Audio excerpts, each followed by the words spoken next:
Yes, YouTube. We're back with another brilliant episode of a UK Prison Stories, brought to you by Bolts Bars and a Bit of Bird. I'm your host, the gorgeous, sexy Kyle Aldred.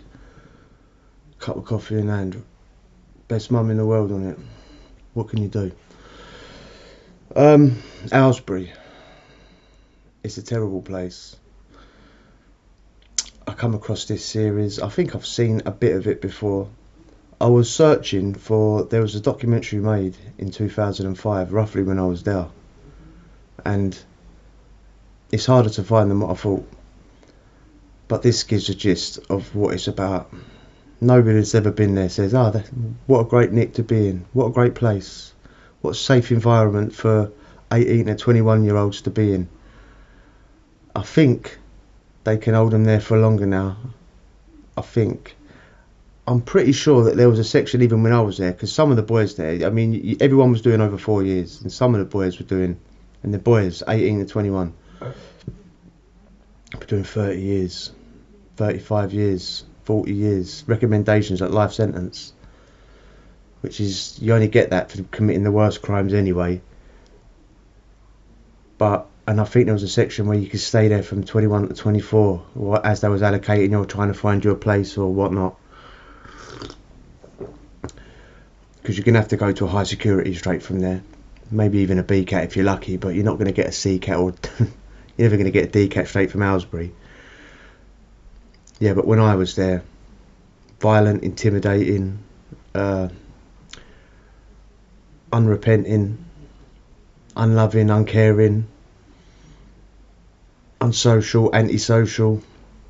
I mean, there was boys in there when I was there, that years later they've become really infamous, and you've seen them on the news. I'm not going to reel off the names now. I think I've mentioned a couple of them before.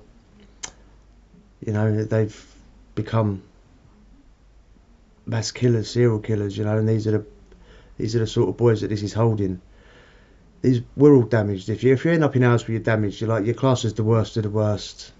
I say it like that because the worst of the worst. You're a kid, and you're acting up because you're a kid and you're immature. I certainly weren't the worst of the worst. I just got caught for literally everything I did. But anyway, I digress. Let's crack on, and you can make your own mind up. Is this a place you'd want your kid to end up, regardless of what they've done?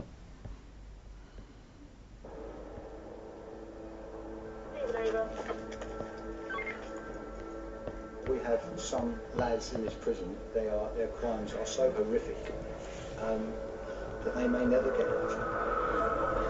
I've done 10 months in prison now, and I've still got 27 years and 2 months left. Not a lot shocks me anymore. You say no, they have a hissy fit. You say no, they'll turn around and say, I want to smash your face in. I'm telling you, bro, when I see you, I'm gonna slash your throat, Oh, man. You have a leg? If you put a dog in a cage, it's not going to get better, do you know what I mean? You can't just leave someone in a room expecting to change overnight or over 10 years. It's not going to happen. You have to teach them. That's why it's called rehabilitation.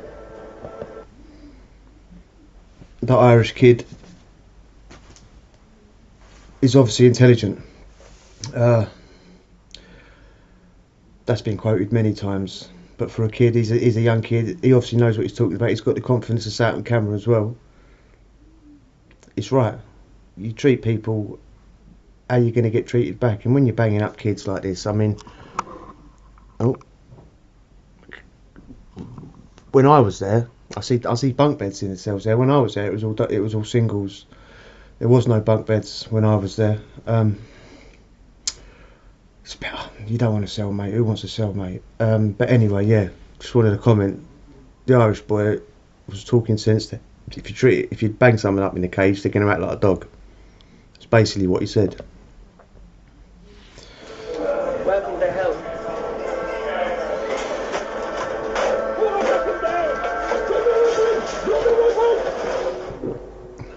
The authorities at Aylesbury Prison have to try to manage some of the most dangerous and disruptive 18 to 21-year-olds in the country.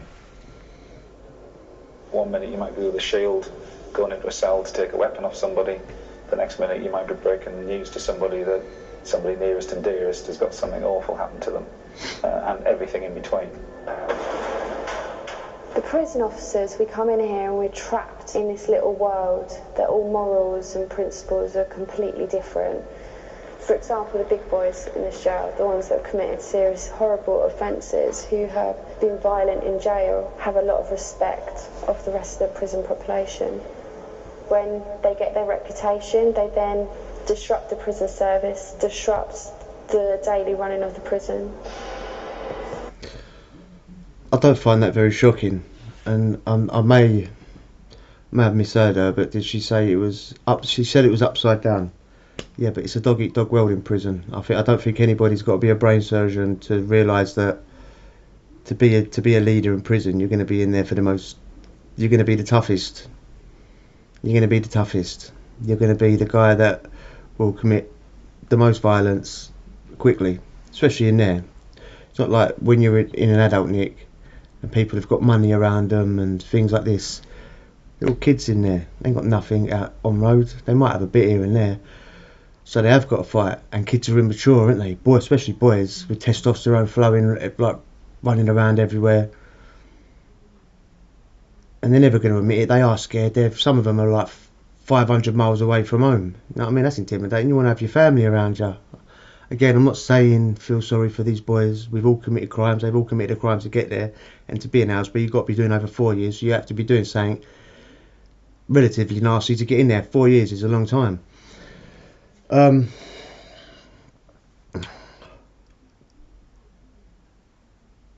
yeah, it's not that shocking really, is it? These boys are going to come in there with a big, like the 35-year recommendations, and people are going to be instantly a bit nervous and a bit scared of them anyway because of that, and they're going to give them respect, undeservedly, maybe so, because of the length of the sentence. A lot of them are violent, and just bringing them into prison doesn't switch that off. It's just a way that they've been brought up, or where they would choose to adopt when they interact with people. So yeah, it can be a very intimidating environment at times. We've had a number of staff assaulted in the last couple of weeks. Let's go backwards then, let's go backwards. What do you think I am, Simon Cowell? After refusing to follow orders. The attacker is taken straight to the segregation block. Who's doing the search? Who's doing the search? If you don't follow the staff and listen to the staff, I will instruct them to restrain you under restraint and we'll take clothes off for you. The prisoner refuses to give up his clothes, which may contain DNA evidence from the assault. People don't always do what we want them to do. They've always been the big man in the gang or whatever, and we've got to actually say no. Within this prison, it's a mini society. Shut your mouth, man. Shut your mouth. Like I said, with the actions you're displaying, what action am I supposed to be doing? What am I supposed to be doing? Yes, sir. We're not living in a utopia where we think we'll be able to cure everything, but it's just small steps to just try and get people to interact with people in an appropriate way that it isn't appropriate to either assault them or verbally abuse them.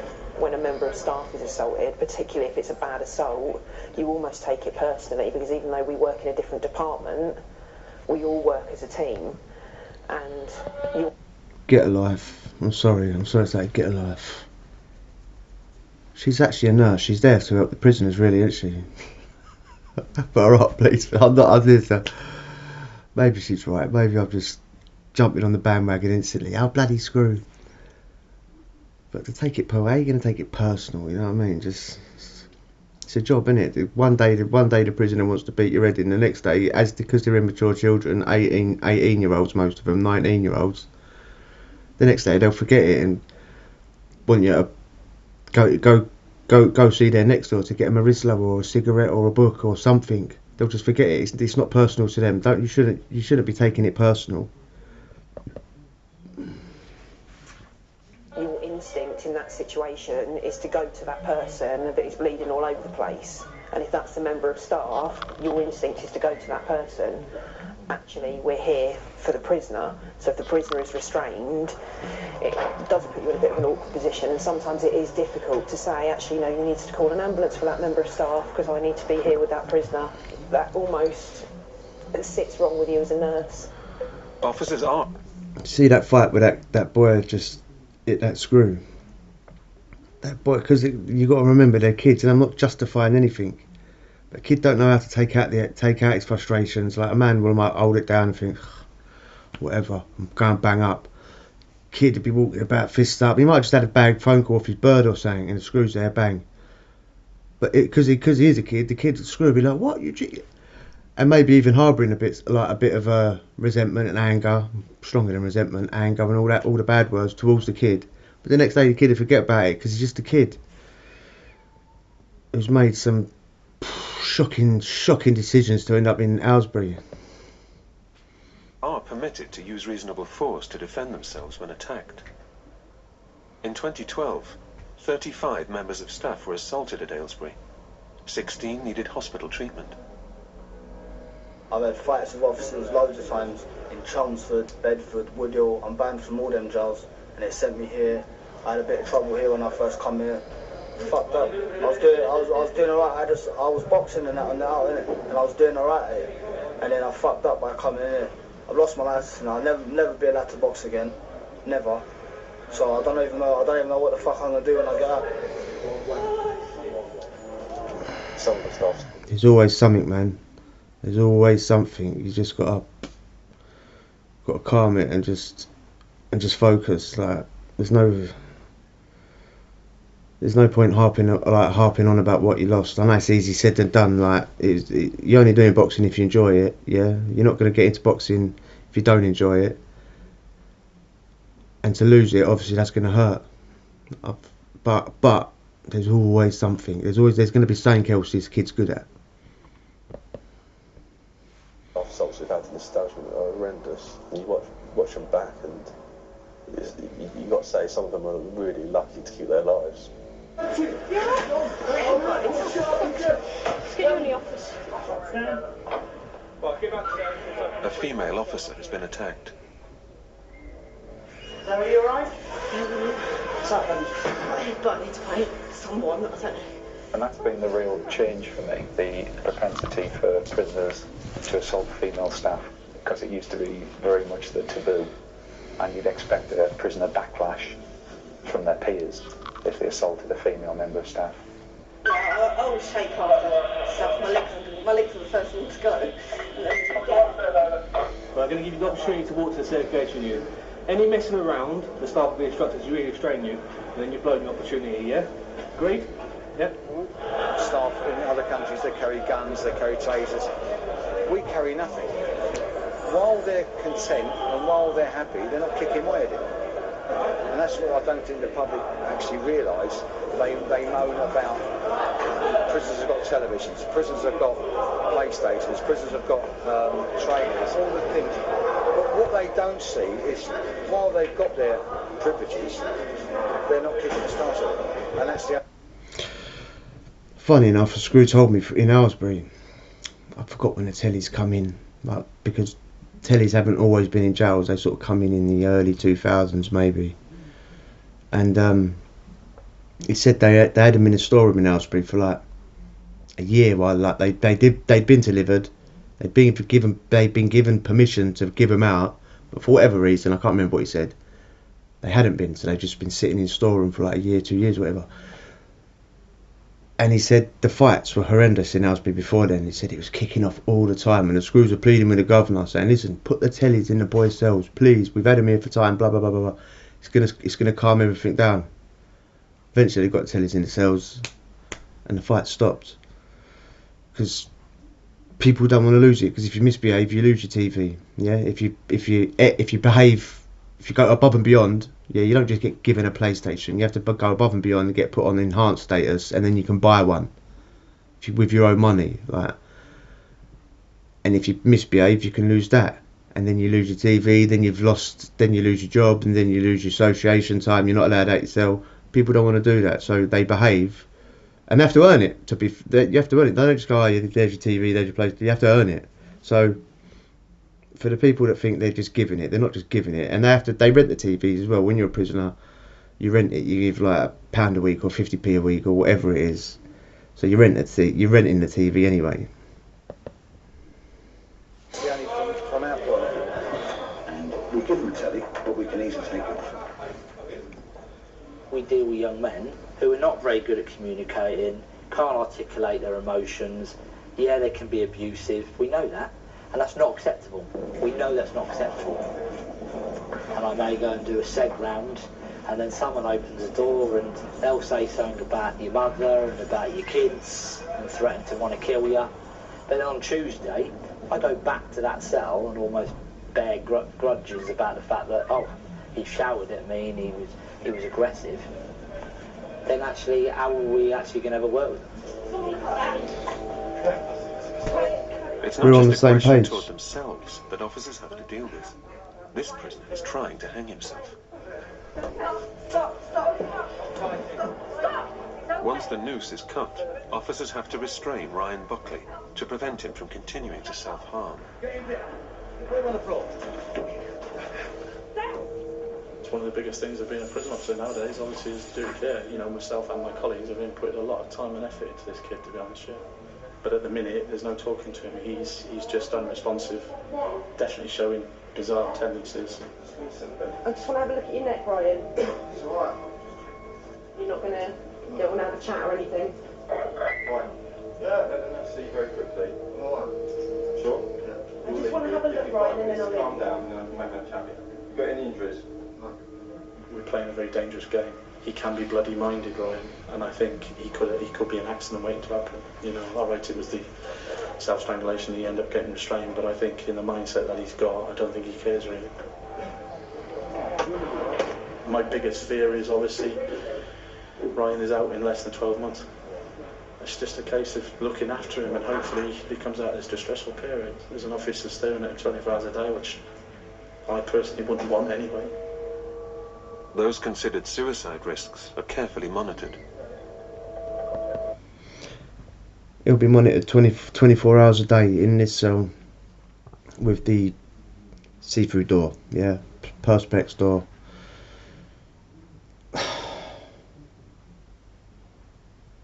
It's a sad, sad, sorry state. I mean, imagine what he's going through to begin with to want to do this all the time. Imagine what he's going through, what his memories are coming back from, what he can't stop thinking about, whatever. Voices, whatever. There's going to be something torturing him on the inside. And I know that the screws have a duty of care to make sure he's alright. But imagine being watched 24 hours a day as well. I mean, some people might like it, you might find it reassuring. But is this the best place for someone like this? See the state of his pad, his cell. See the state of it. The bed unmade, nothing there bare. Is this the best place for him to be kept? Basically in a prison cell, but with a glass door. Glass door. I mean, but you got to feel for the screws as well. I mean, they're trying to keep this kid alive like 24 hours a day. What? Just, would you want to do it? When he's down there crying, you know, the mother instinct kicks in, and he looks like all he needs a really big hug, and for somebody to tell him it's all right. You do just want to do it. And he is somebody's son. They might not care. Hopefully they do.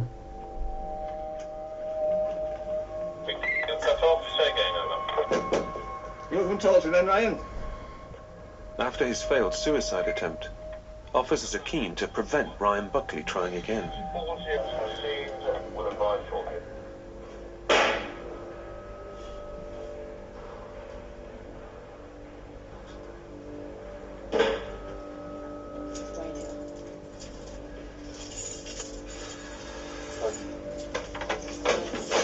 Hey, what are you doing now? What? Get down. So, don't fall off there for the health and safety. I'll tell me back next. Flip it there. Right, this is vertigo. What are you doing? Right, you've got to tell me what's going on, because this behaviour isn't right, is it? What's going on in your head? What are you happy for? Are you sad? Hell, just fed up with this fucking life. Given that you're strangling yourself with your shoes, we're going to do a risk assessment, and we're going to look at taking the stuff out of yourself that you can harm yourself with. Okay? Let them see you very quickly. I just want to have a look, Ryan, and then I'll calm down and I'll make that chat. Alright. Sure? You got any injuries? No.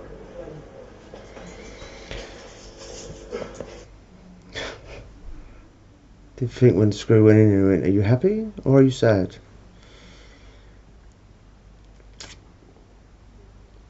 God, mate, you don't even know what he's going. He's walking about towel on his head, trying to just block it all out, and he probably wants to ignore them, or I don't know. He probably wanted them to come in just then, innit? He probably wanted them to come in. That's why he set the table up on the chair, like the chair up on the table. I see the screw's face and just a bit of belly went, thinking, "Car, mate. But if you just whipped out a bit of string or something." Again, you don't know what he's in there for, innit? It could be in there for something. You just don't know. He probably ain't. But still, man, you got to feel for this person. Like these are kids. Like, and you don't know how long he's doing. Well, he's getting out in. Well, he's doing over 4 anyway. He's doing over 4, but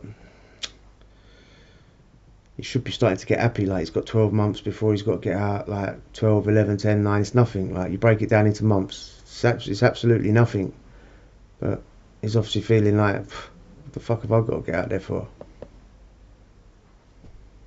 He's got quite a hefty ligature mark around his neck and a small abrasion at the back. He has got cuts on his arms as well that I think were opened up again when he was restrained, but without his consent to do anything, there's not really a huge amount that I can do. If he changes his mind later, I'll come back. Well, don't take it personal. Not in the right frame of mind at the moment, I think, to be seen. Ryan, you really need to try and calm down. You obviously support him and you obviously intervene if if he's putting things around his throat, but he's hell bent on killing himself. He seems to enjoy cutting himself. Like I said, the staff have been in several times already this morning. We've had lots of different items that he's used: tops of lighters, bits of pen. He had several razor blades on the weekend. He was searched and he still provided a razor blade later on. Ryan will find anything to cut himself with. Ryan is moved out of his cell, so it can be searched for any items he may use to self-harm. Replacing the bedding with anti-ligatures doesn't tear. So Even his own clothes for that. he can't try hanging himself with it. Everything, absolutely everything out of his cell. With that piece of lighter there, he's taken the metal bit off the top, and what he does with that then is he snaps it so it's got a sharp corner, and then he drives it into his arms.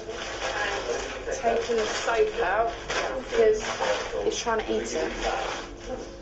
If you unravel that hundreds of times, you can hide bits of razor blades, stuff like that, and this will take it out completely. So you always give him a new one so he can... Yeah, I see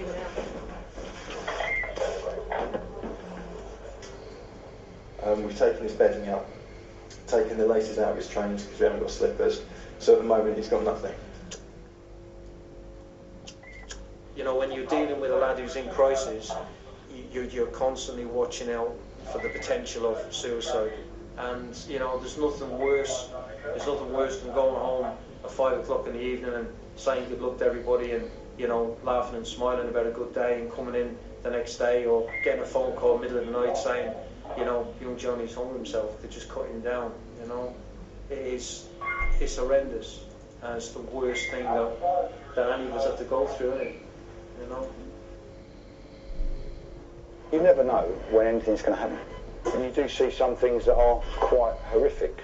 I've probably cut down about 20 prisoners that have hung themselves. One of those was dead.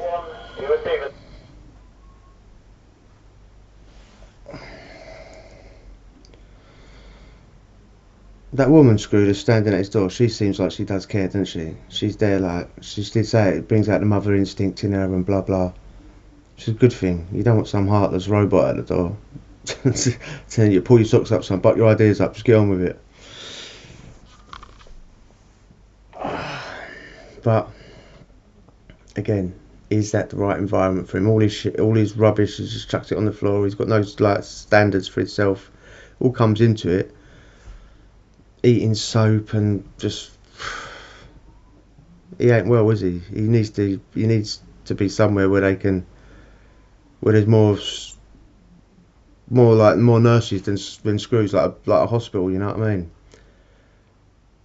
And would you do the job that he's doing? He's cut down 20 inmates. One of them didn't make it. 20 kids.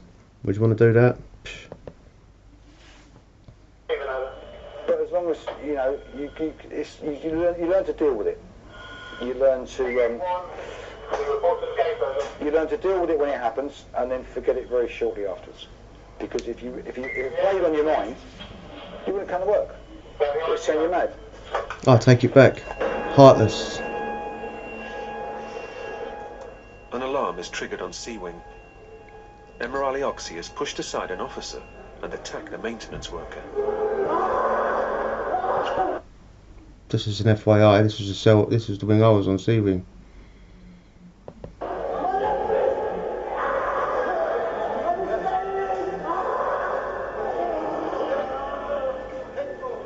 He needs to calm down. If he continues the way he's in prison, he will never get out of prison.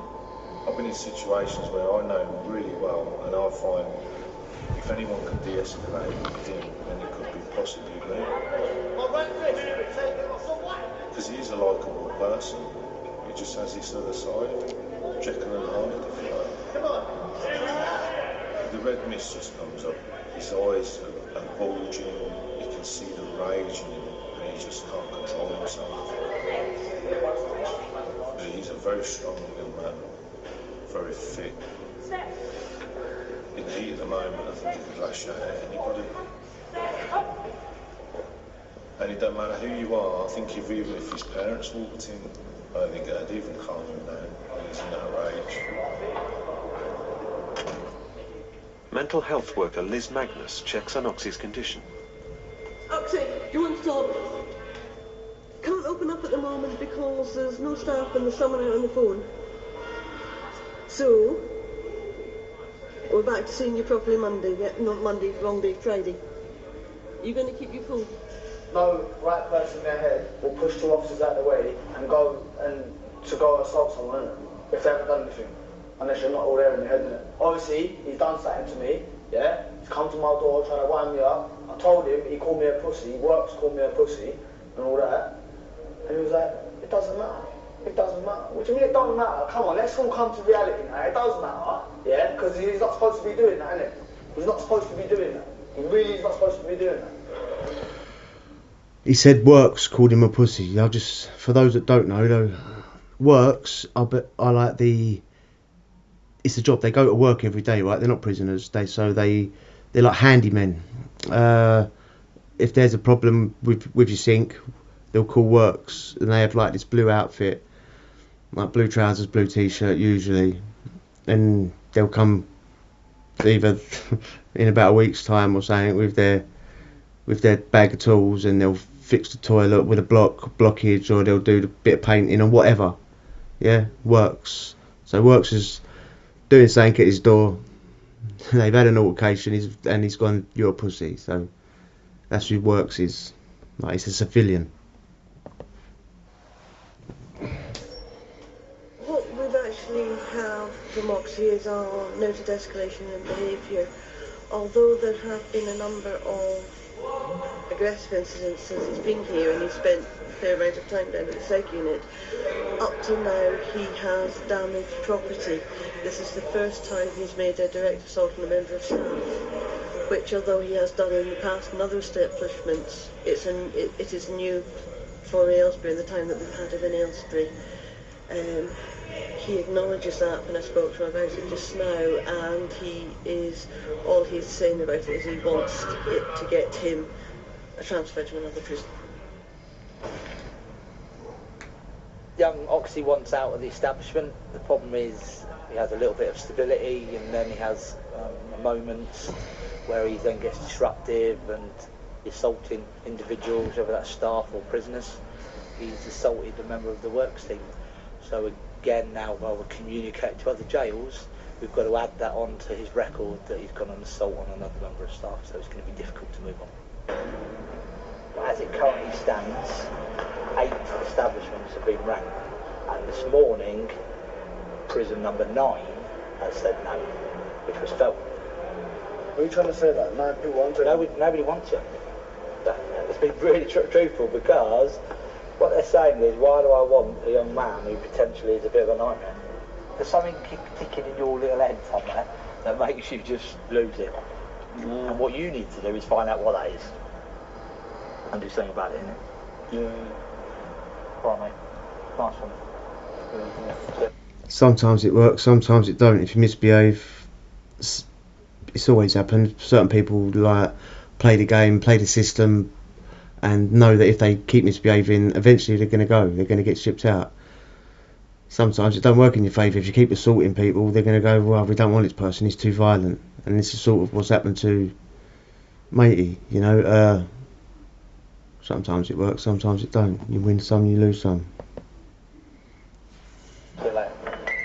Oxy, got about a minute left and I'll throw you in the shower.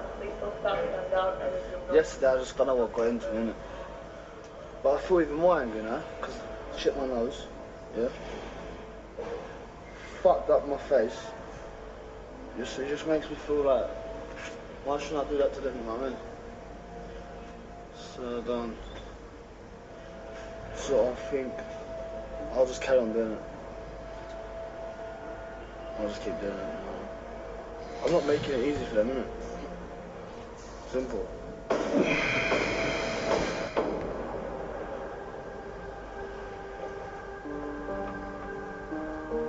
It's visiting time at Aylesbury. That's the only thing I look forward to, really, is a visit. There's nothing else really to look forward to in there, is there? I mean, banged up, basically, for 15 hours a day. Lewis Bibby's girlfriend, Jess, visits him once a week. Don't know why I brought her on. Yeah. You can't really do much in a visit, you know what I mean? Kisses and cuddles are enough for me, you know what I mean? Enough for me, for her just coming to see me, that's what I like, I'm happy, you know what I mean, so it's good. As soon as we get out, then we can take it to the bedroom, you know what I mean? I've got 9 months left. Lewis Bibby. Yeah, he's right, I'm back. Thank you. Trying to remember what the visits looked like when I was there. Not like this. I think they had desks with a little like divider bit going over it, going across the desk. I'm sure they had desks. No. I'm an antisocial person. I always found the visits too long. Eventually, you start looking at your watch after about an hour, thinking, "Oh mate, got another hour to go. Get us another coffee and a can of Coke." It's always the worst when they don't turn up and you're sitting there. Everyone knows that, innit? The whole visitors have the visitor hall's turned up. Everyone's there with their visitor, and someone turns around and goes, "On a Mars bar, mate," because they know you. The visitors ain't turned up. It's heartbreaking, embarrassing, demoralising. Bibby got to know Jess after writing to her as a pen pal. How are you? I'm good. I'm good. Yeah, I'm good. Sure? Yeah. Good. That's what the watch does. Looks like I can't kiss you today. Stop being horrible. You've been good. Don't take the piss. I've met this girl and I actually care about someone for like the first time in my life. We ended up getting together about 2 months ago. I asked her to marry me in like the first couple of weeks. She said yeah. When she said that, I thought it was the first time anyone's actually believed me, you know what I mean? And behave yourself then. Being a good boy. Huh? Being a good boy. Been good. You haven't because you're not looking at me, and that's when I know you're lying. No, it's when because you you make me laugh. Before I met this girl, all I used to think about was crime and that, you know what I mean? I had a mad old life, you know what I mean, since the age of 8 and that. I was like 12 when I got an asthma.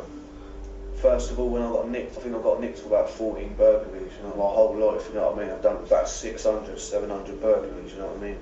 And now I've got I'm 100% out of will change, you know what I mean? Because I don't want to let her down. That's what love is, isn't it? You know what I mean? Got a lot of stuff to look forward to. Finished college, proud of me. Yeah, I'm proud. Well done, Jess. So you better get a job easy now, isn't it? No.